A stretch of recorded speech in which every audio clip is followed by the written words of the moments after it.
and it engulfed everyone as World War III has begun. Hi guys, welcome to today's video. On today's video, we'll look into a scenario in which World War III happens. The last part was how it would start at a few different conflicts that led to it. And well, if you haven't seen that, you should probably look at that video, but you don't necessarily have to. And well, let's start in the Europe front? Yeah, Europe. The European front, as more forces enter from Russia into this front as they move further south, and they move in on this front as they send more troops in, as I'm still managing to move forwards despite heavily resistance from Europe. And well, they managed to push the southern front up, and in the north they managed to launch a spearhead, encircling a chunk of the armies and managing to capture Kiev. And well, quickly a lot of territory falls in this front. But there is a counter-offensive launched. And well, this is pretty much all that happens on this front. There's some resistance, but not enough to really change what had happened. And well, Morocco decides to go on the offensive in Western Sahara, as they manage to launch a successful offensive here. And then they link up with Mauritania's forces, and not long after that, Western Sahara collapses. And you may say, this is probably the weakest front, yeah. With the coup nations having, not very well resistance. But that was not unexpected, because they're not very strong nations. It's them moving and taking the capital of Niger, and then they move in to take the rest of it, as their offensive successfully moves the front. And against Burkina Faso, quickly Burkina Faso is overrun, and the forces enter into Mali, as an offensive by Mauritania is started. As Mauritania pushes in and connects with the forces here, encircling a big chunk in Guinea, Burkina Faso, and Mali. And quickly this area collapses. And well, I'm thinking the peace treaty will be another video just because it'll be so long. And well, quickly the collapse of Mali happens. And the collapse of Niger happens. But not wanting to give up, this front launches an offensive against Gabon. It does not go very well, but nobody thought it would. And they also launch one against Rwanda, and they launch one Ethiopia does in the South Sudan, with the help of Central African Republic, but they don't get far. With Egypt continuing its offensive against Sudan, as its front moves closer to the capital and a bit down the coast. And counter-offensive doesn't really happen, and they also launch an offensive against Libya, as Algeria is basically the nation holding this front together. And luckily, they're not going to be invaded in the south. And well, quickly this happens, and well, Morocco launches its own offensive over here, down the coast a bit. Now let's go to the Middle Eastern front. And well, Iranian troops and Russian troops launch a fast offensive against Azerbaijan, as Russia launches an offensive against the country of Georgia. And then finally, they decide to re-liberate Armenia. Yes, they re-liberate them. And they launch some offensives against Turkey. Although not very successful, they only get to here, but still successful as they expand their front against Arabia and they start an offensive towards the capital of Riyadh. And well, you may be like, are they going to make any offensives? Well, yeah. Southern Syria and Lebanon gets attacked along with Turkey taking some lands in northern Syria and a bit of land taken into Iraq. And the front quickly becomes like this.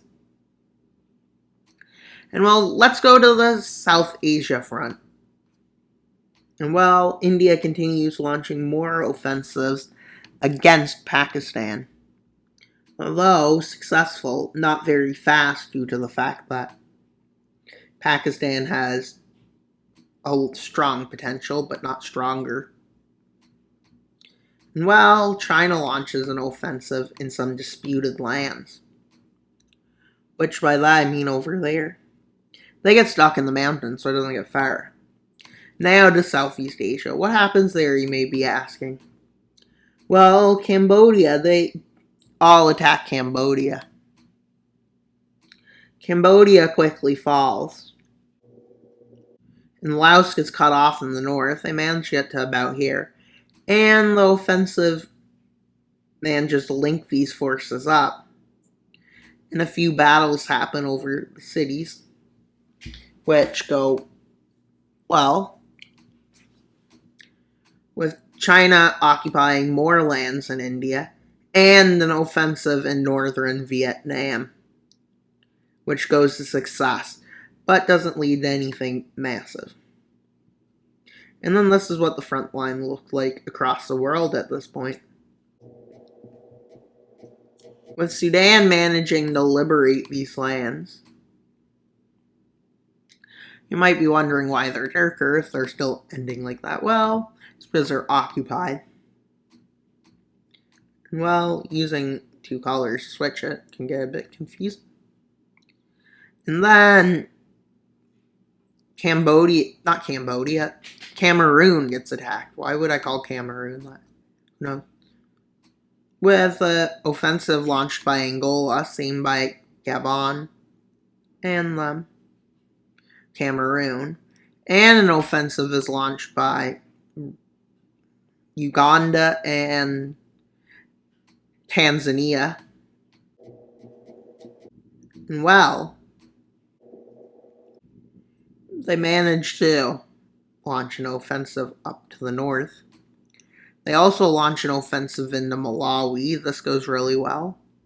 And Cameroon starts an offensive into Northern Republic of Congo and the Central African Republic. Angola starts an offensive in the southern part, and an offensive is launched over here. And quickly they gain a lot of land, which isn't a big surprise, with Zimbabwe collapsing. And well, the invasion of Zambia goes really well. I'm also launching an offensive over here, which links up with the massive offensive against the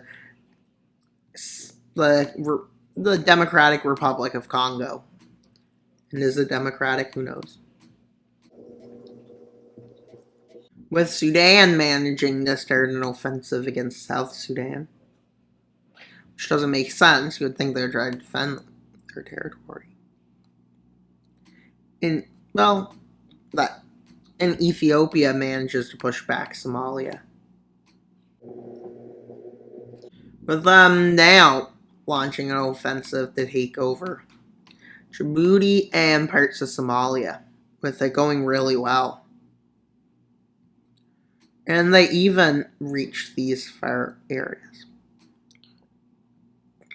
At the European front, we're back to there, with more further pushes in Ukraine, as Russia has its full military might. And they managed to occupy a tiny bit of land in Finland. And well, Saudi Arabia launches a counter-offensive against the occupation zone, drastically shrinking it. Turkey manages to stop the offensives here, with the North American forces in North America landing in southern Iran, near the Strait of Hormuz. And then they put a blockade there. They set up a blockade, blocking a lot of stuff from getting in. And quickly, Iran is pushed really far back. They were pushed all the way out of their offensive against Saudi Arabia, with this drastically affecting the front lines. With an offensive led against Iraq, quickly managing to take Baghdad, the capital, and this causes the nation to be in turmoil. And as that was happening, we have to go back to this front, where Egypt has another breakthrough, and they end up encircling Khartoum, as on this front they manage to move into northern Eritrea. And while Arabia and allies launch an offensive into this area as it's rich in resources, but only a slow offensive because it's mountainous. And an even slower front here, because there's lots of resistance, as they manage to move in and take Islamabad. And, well, this leads to most of Pakistan has just lost its capital in trouble. And then Karachi, one of the major economic cities, gets captured. But we're sticking to a conventional war due to the fact that if there was a nuclear war, this video would be over already. As they launch their offensive towards India's offensive here, linking up this front in the fall of Pakistan, which isn't great, I guess, for them. I think once a nation is fully occupied, we will use a different shade to show it. Go to this darker color. When a nation falls. Yeah, I think it looks better. Now, I don't know why that line's there. Oh, I know what it is. And as you can see, we have a few occupied nations. 3 of them to be exact. With Egypt finally managing to capture the capital of Sudan, which leads to turmoil in this country, which is already in a lot of problems. As they launch the offensive, with Somalia and South Sudan pushing back Ethiopian forces. And this is major because, well, Ethiopia is now in trouble. Well, then Eritrea falls. Well, Ethiopia manages to lose significant lands. With Ethiopia getting fully encircled, no way of getting in or out. Now they're managing to take Addis, which leads to the fall of it. Well, the Democratic Republic of Congo and the Republic of Congo is soon going to be encircled. As they manage to do this, capturing the coast fully, and then an offensive by South Sudan and allies such as Tanzania and Kenya and Cameroon and Nigeria lead to a corridor to move through being created. And this leads to a lot of problems in the Democratic Republic of Congo, as they're now fighting on all fronts. There's no front they're not fighting on. And not long after this, they fall. And with an offensive by Morocco moving faster, and an offensive by Egypt, which manages to capture crucial areas of Libya. That Libya surrenders, but a lot of it gets occupied by Algeria. As this front here leads to the collapse of this front, basically, with an offensive against Afghanistan launched. It actually goes to success. And while the full Gulf coast of Iran is captured, with Russia now realizing they're in trouble in the European front if they can't take a lot soon. So they go on the offensive. And they manage to cross into Germany and other areas. But not long after this, they're pushed right back. And they're pushed all the way back to where their offensive was at the beginning of the video. And while they go on the offensive against Russia, before they decide to continue their offensives, with them launching one into the Baltics and one against the northern occupation in Ukraine. China's forced to send forces over here, which is not good because of Russia's incompetence. And while an offensive against Belarus happens, which leads to the collapse of Belarus, Russia tries to occupy it, but it's far too late for that, as they're gearing for a massive offensive against Russia. The biggest offensive ever seen. And while occupied territory has been brought back under Ukrainian control,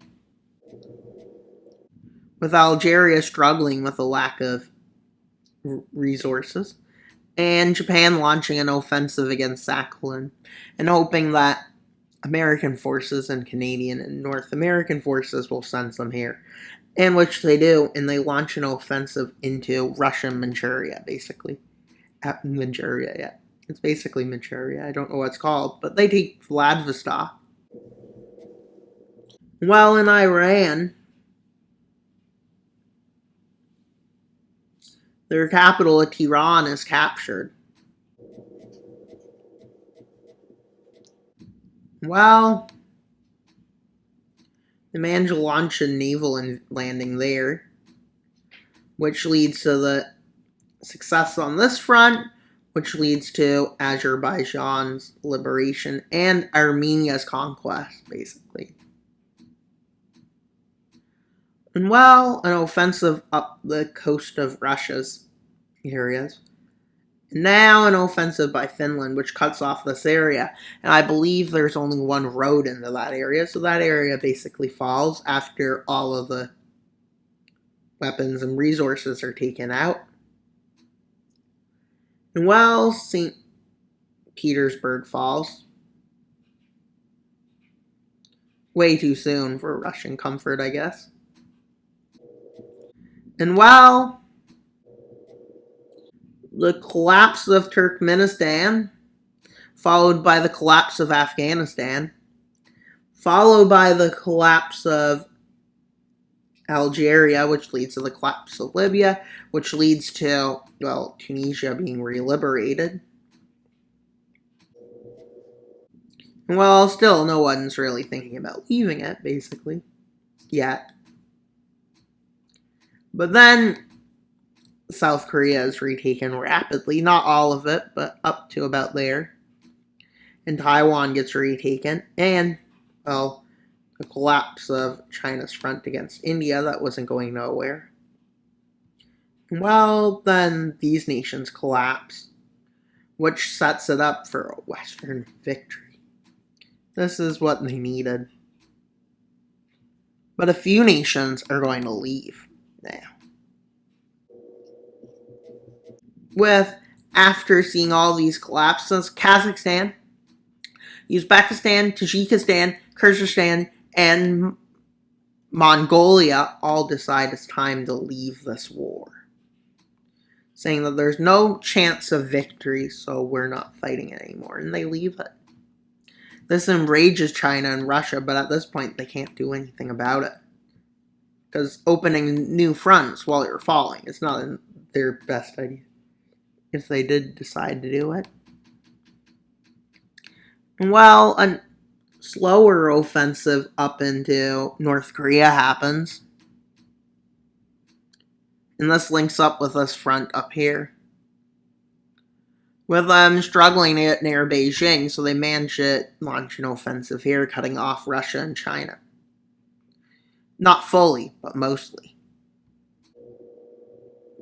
With Manchuria falling, and an offensive here, leading to Russian troops in the area having to be taken out navally, and they get put back on the front. But over here, Japan starts an offensive, which takes this area of Kamchatka. With them managing to launch an offensive to take Volgorod, which leads to the fall of this area, not right away, but a Chechen revolution, and then, well, the collapse. Well, Moscow is really close to the front now, as it gets encircled. Russia manages to hold on a long time, with them escaping back further down the front to somewhere along the Ural River area, Ural Mountains. With this front still not doing very well. And well, all they need to do is they launch an offensive from the south. And they manage to move in and capture near the Ural Mountains. Russia's forced into capitulation. And now, after this, it's debated when it started, based on a lot of these events. But the offensive on China is a lot of naval landings all along the coast. They decide to start with, because they know they can't stop them all. And they only stop a few. The northern two manage to stand stable. And well, after this, they manage to take over this peninsula and move in.